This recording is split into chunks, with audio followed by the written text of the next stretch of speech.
Hoy quiero compartir con todos vosotros un mensaje para una iglesia en las casas, ya que en estos días la iglesia está recluida, que no escondida. Este domingo 19 de abril, con motivo del cumpleaños de Damaris, unos vecinos pusieron un altavoz para cantarle cumpleaños feliz.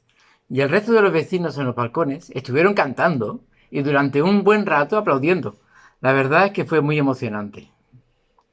Si vamos a la Biblia, en el libro de los Hechos de los Apóstoles, podemos ver cómo al principio de Pentecostés y con la llegada del Espíritu Santo, tanto Pedro como los demás apóstoles aprovechaban cualquier oportunidad que se les presentaba y por cualquier medio que tenían para hablar con toda claridad en el nombre de Jesús.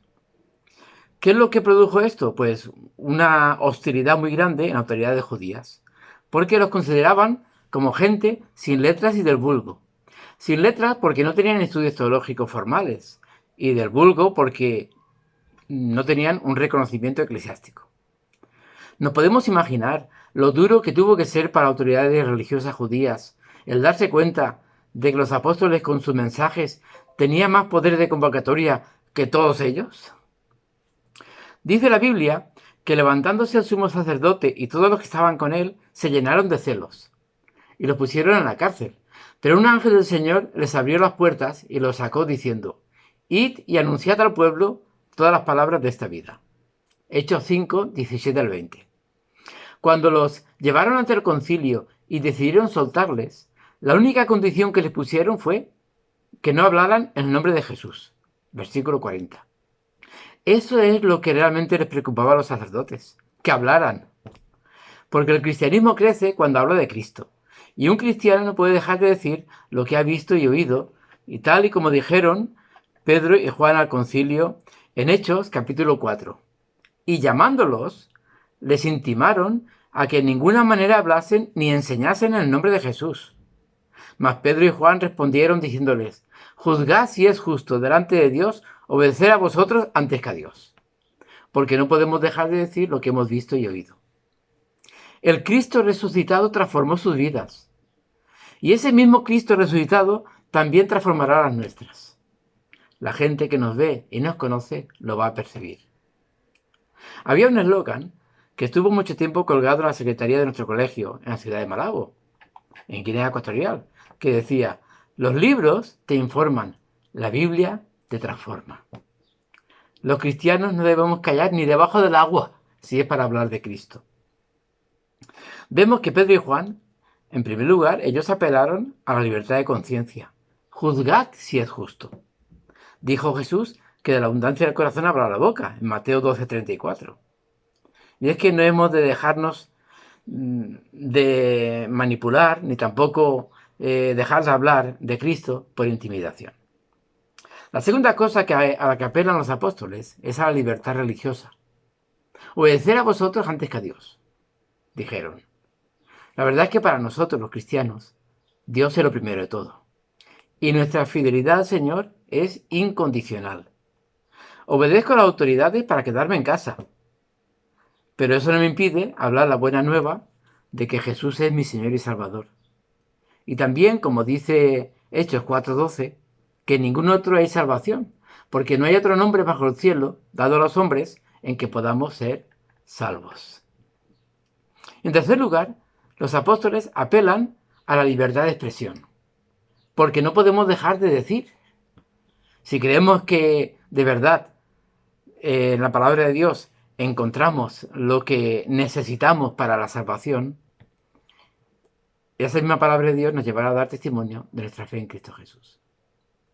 Y si Dios pudo transformar la cruz de maldición y derrota en victoria, significa que no habrá ningún contratiempo que nos pueda impedir el avance del propósito de Dios para evangelizar en el mundo. Y así es como aconteció en los primeros cristianos. Ellos estaban todos concentrados en Jerusalén. Ellos fueron esparcidos por todas partes a causa de la persecución para cumplir con el mandato de Cristo. A nosotros nos han recluido en las casas. Y hemos de dar gracias a Dios y a las nuevas tecnologías, porque estamos predicando y evangelizando más que nunca. A los vecinos de al lado de casa, a los de enfrente en los balcones, a los de lejos con el WhatsApp, el Facebook, el Messenger.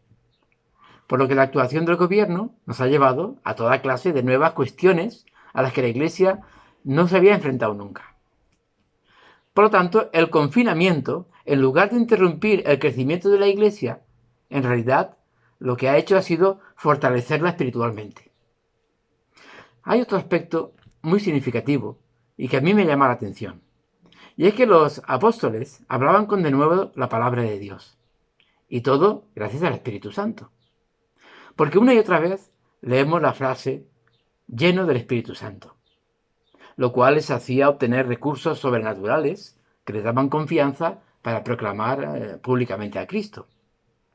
Esta plenitud del Espíritu Santo es vital en nuestro tiempo para continuar realizando con eficacia la labor que nosotros tenemos por delante. Porque somos como un ejército de guerreros de Cristo y con un nivel de conducta muy por encima de la media del mundo. ¿Para qué? Para cumplir con el propósito que Dios tiene para cada uno de nosotros y también para su Iglesia. A esta forma de compartir el Evangelio desde nuestras casas podemos llamarlo también evangelización.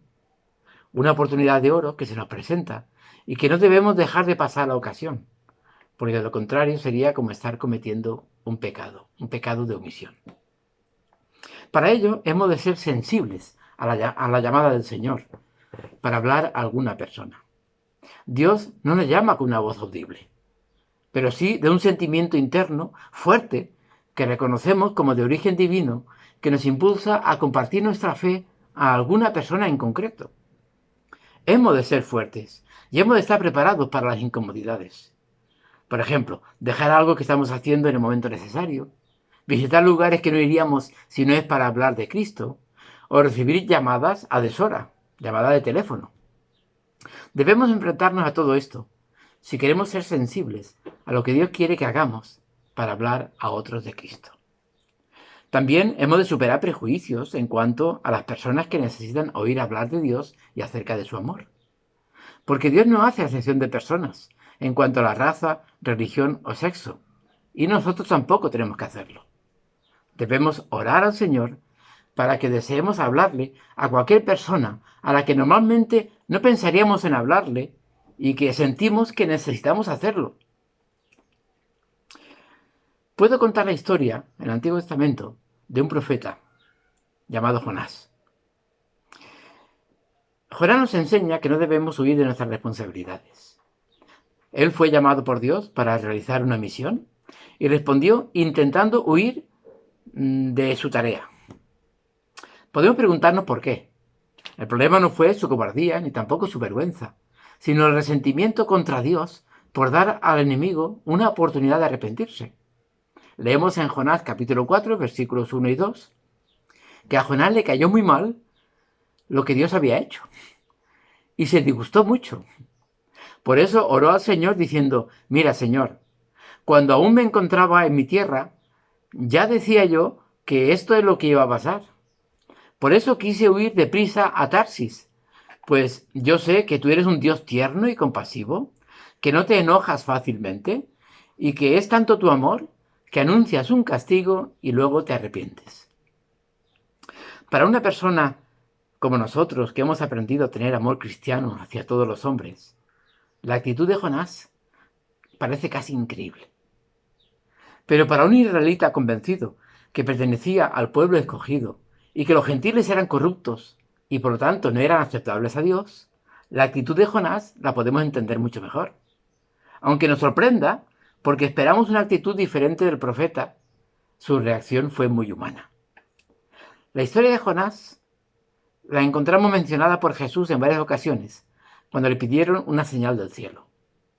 Y Jesús en cada caso dio la señal del profeta Jonás, ya que el incidente de la vida de Jonás con esta misión que Dios le encargó fue símbolo de la propia muerte y resurrección de Jesucristo. Lo podemos leer en Mateo capítulo 12 y en Lucas capítulo 11. El objeto de la misión de Jonás en Nínive fue el de combatir y desechar la idea errónea de que solamente la nación elegida de Israel merecía la salvación. La actitud de Israel hacia el deseo de Dios de mostrar misericordia a los gentiles, es decir, a toda persona no judía, y concederles la salvación, queda muy patente en la conducta de Jonás cuando recibió el mandato del Señor. Jonás trata de escapar de hablar la palabra de Dios en Nínive e intenta hacerlo huyendo en un barco a Tarsis. Tarsis es el nombre designado a España en aquel tiempo y en dirección contraria a Nínive. Estamos hablando del siglo V a.C., un poco después del regreso de los judíos del exilio en Babilonia. Jonás se siente disgustado por la gran demostración de la misericordia de Dios hacia el mundo pagano. Dios lo reprende y le hace ver que la salvación es universal, es decir, para todo ser humano que se arrepiente y cree en el Señor Jesucristo como su Salvador personal y eterno. Y quiero concluir este mensaje diciendo que no dejes de hablar a tiempo y fuera de tiempo acerca de Cristo y del amor de Dios. Que estés alerta a las oportunidades que se te presentan y usa la palabra de Dios para compartir el Evangelio, porque evangelizar tiene que ver con anunciar una buena noticia. Y que no dejes de confiar en la providencia divina, porque Jesús, que empezó la buena obra en ti, la terminará hasta el final. Y el Espíritu Santo te guiará a decir todo lo que sea oportuno y necesario en cada momento. Que así sea y que Dios te bendiga.